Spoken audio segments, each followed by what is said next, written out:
Certamente a palavra na cruz é loucura para os que se perdem, mas para nós que somos salvos, a palavra ela é o poder de Deus. A palavra ela é o poder de Deus. Pode se acertar. A palavra poderosa de Deus, Ele está aqui nesta noite, ela está aqui esta noite. Não quero ser crítico a ninguém, tendo em vista que nós não temos, por termos uma palavra tão rica, tão poderosa, tão extraordinária para falar para o povo, dispensa-se comentar, falar-se de qualquer outro segmento. Mas existem alguns segmentos que contentam-se só com a mão de Deus que está aqui. No caso, do nosso caso é diferente.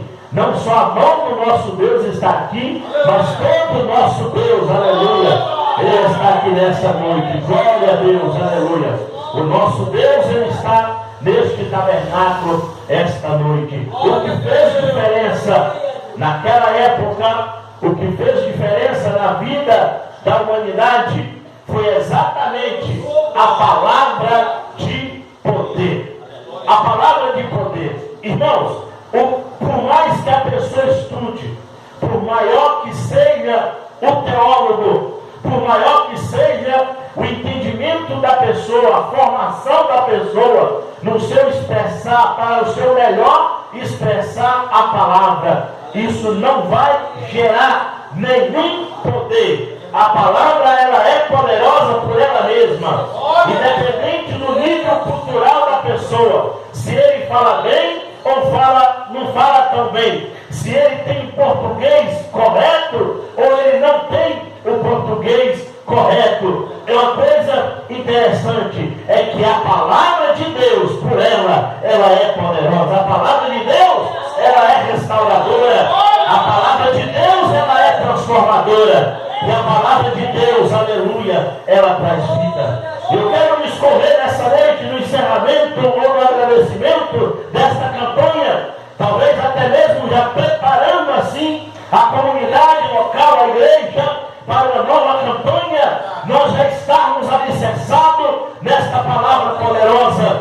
E eu tenho uma palavra de Deus para o meu e para o seu coração essa noite, porque é inadmissível, é impossível uma pessoa, ele receber uma palavra, falar uma palavra que não passa por ele primeiro, pastor, que não corrige o altar primeiro, mas que também, aleluia, antes de chegar na igreja, ela passa por aqui. Então se prepara nessa noite, nos preparemos nessa noite para receber a poderosa palavra regeneradora, transformadora de Deus, o nosso Senhor, o nosso Salvador. A Bíblia diz no Evangelho de João, lá no início da Bíblia, Mateus, Marcos, Lucas, João, no capítulo 1, a partir do verso 1, a Bíblia diz da seguinte forma: no princípio era o verbo estava com Deus, e o verbo era Deus, e o verbo ele se fez carne, ele materializou e habitou entre nós. E a Bíblia diz que quando Jesus Cristo, aí se trata de Cristo Jesus, o Deus que essa igreja aqui em Betânia serve, ele se manifestou ali na Galileia. Ele foi para uma região, como eu sou apaixonado por esta palavra,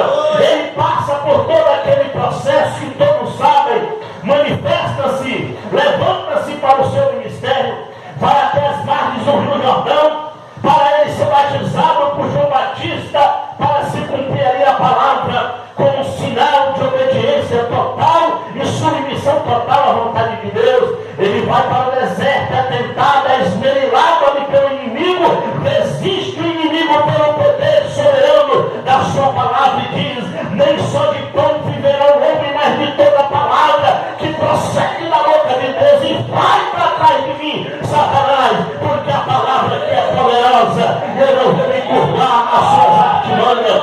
E ele se manifesta, a Bíblia diz que ele é cheio do Espírito e de sabedoria. Bem lá no início você vê isso. E ele chega para alguém e pergunta uma coisa que mais alegra meu coração. Extraordinária essa palavra. Ele chega para alguém e diz: onde que é a cidade de refúgio? O que é isso, pastor? A cidade de refúgio é a cidade dos excluídos, era onde se existia, se vivia os excluídos da sociedade. E você me pergunta nessa noite, mas espera aí, pastor, lugar de exclusão, lugar de excluído, lugar onde ninguém dá crédito para ninguém, lugar onde só existem homens e mulheres excluídos da sociedade, abandonados pela sociedade. Isso lá é lugar de começar o ministério. Eu vou lhe revelar um segredo nessa noite. Se o elemento for pegar uma palavra que não tem poder de libertação,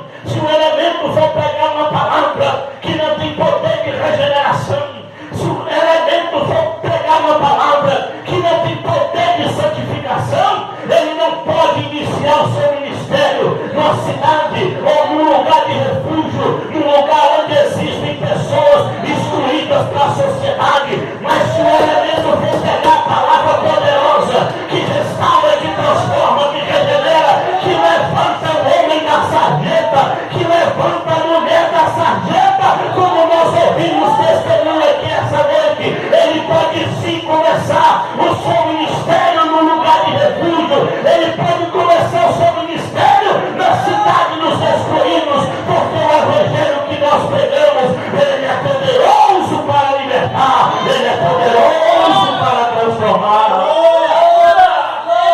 É por isso que nós não podemos sair nem um palmo desse lugar. Viu a revelação que a irmã teve?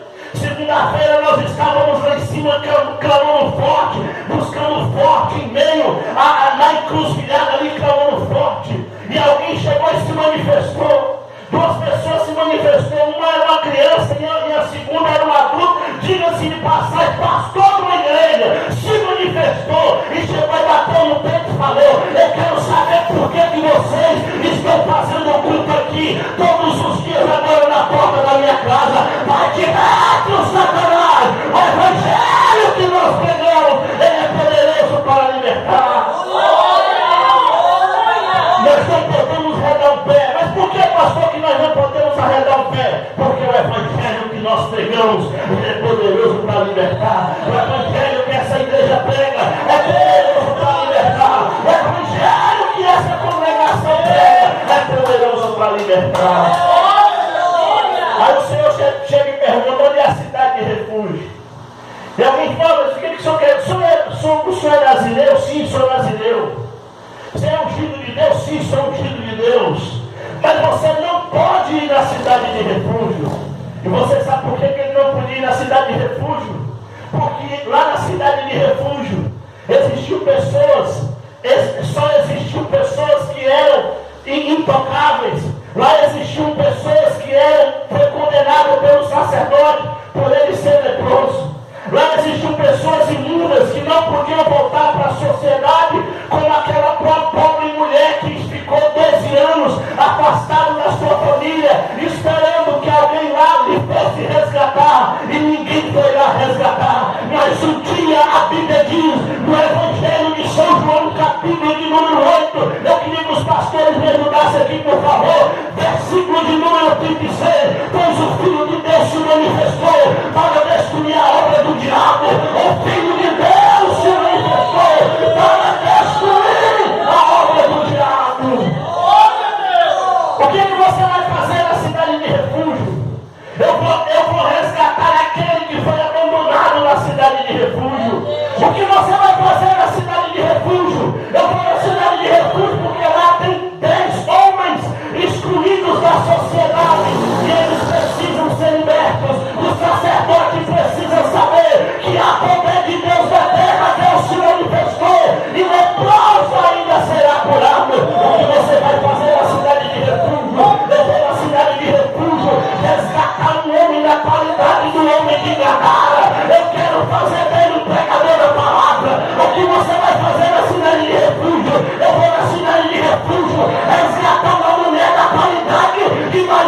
da vossa vida, missionários, que vieram tão de longe e estão aqui essa noite. Deus, Ele quer usar você na simplicidade, do jeito que você é, para compartilhar a vida das pessoas. Você sabe por quê? Porque existem muitas pessoas que estão sentadas em pastos verdejantes e não estão se preocupando com o seu semelhante.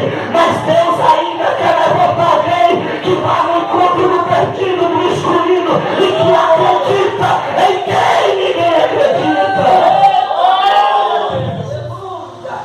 Primeira coisa, Fala, Senhor.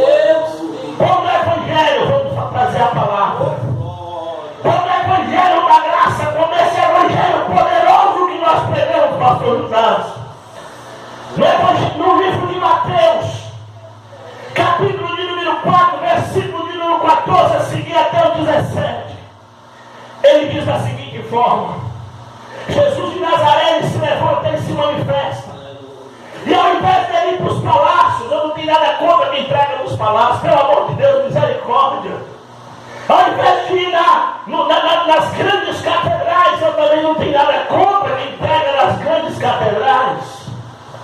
Ao invés de ir no berço dos milionários, eu não tenho nada contra, desde que eu saiba, milionário também tem alma. Mas Jesus se manifestou. E ele foi para um lugar que ninguém ia. Deus, ele acredita. Olha só, presta atenção, essa palavra é boa, desceu agora para mim, no coração religioso. Deus, ele acredita em quem ninguém acredita. Vamos ser chatinhos? Repita comigo. Deus acredita em quem ninguém acredita. Deus acredita em quem ninguém acredita. Pastor, para não ficar conversa de homem, bota na Bíblia, que eu só acredito no que a Bíblia diz. Eu também. Satisfação, prazer, eu sou igual a você, só acredito no que a Bíblia diz. O homem tinha uma legião de demônio. Eu disse o que? O homem tinha o que? Uma legião de demônio. Legião de demônio, tinha assim uma legião de demônio. A Bíblia diz que ele era preso, e quando ele era preso, quando ele botava ele na prisão, dentro da prisão, todo cheio de amarra, ele fazia isso com as amarras, e saía. E a Bíblia diz que ele ia para os sepulcros. E a Bíblia diz que ele tinha uma família. Eu amo família. Mas agora que pela misericórdia de Deus, eu vou ter uma netinha e um netinho. Então minha família está aumentando, tanto que eu amo família. E Jesus olhou aquela situação de longe e ele falou, sabe uma coisa? Deus, ele acredita em quem ninguém acredita e vai onde outra pessoa não iria. Você sabe por quê? Porque já falaram comigo. Não, aquilo ali é terra seca, aquilo não dá lucro. Deus, ele olha lá de cima e fala assim, humanamente falando é terra seca, não dá lucro. Mas para mim, há almas preciosas que estão ali, que eu vou salvar, que eu vou libertar e que eu vou transformar.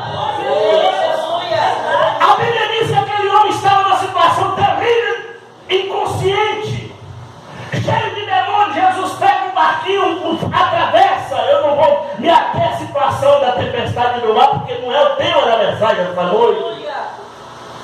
E ele avança em meio à adversidade, à tempestade, e chega do outro lado. Aleluia. O demônio vem correndo para ele, se joga no chão, começa a se estribuchar e a gritar e dizer, Jesus, por que vieste me atormentar antes do tempo?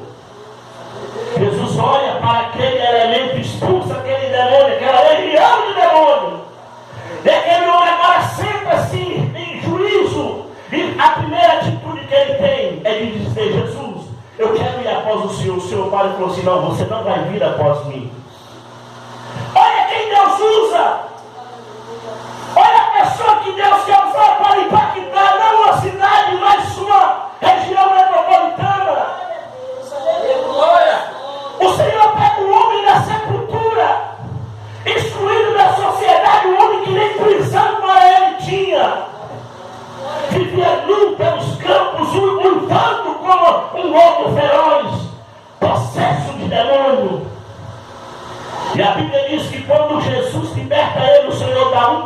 para ele: volta para sua casa. Glória a Deus. Pastor, faz uma introduçãozinha sobre esse negócio de casa para mim, porque eu preciso dessa palavra para me dar uma esclarecida. Tem momento na sua vida que você já gastou tanto o seu latim, já expressou tantas palavras e você percebeu que não surtiu muito efeito. Você às vezes se sente até um pouco cansado, mas eu já falei tanto, pastor, eu já aconselhei tanto, eu já pelei os meus joelhos, eu já estou rouco, estou igual o senhor, pastor, rouco, de tanto falar. Glória a Deus. Aquieta seu coração. Salmo 46:10 diz da seguinte forma: aquietai-vos e saber que eu sou Deus, eu serei exaltado sobre a terra, eu serei exaltado sobre as nações. Ei, essa nação chamada sua casa, essa palavra é profética para a sua vida nessa noite. Ela vai começar a mudar, você sabe por quê? Porque Deus vai começar a provocar milagre. A sua casa precisa de milagre.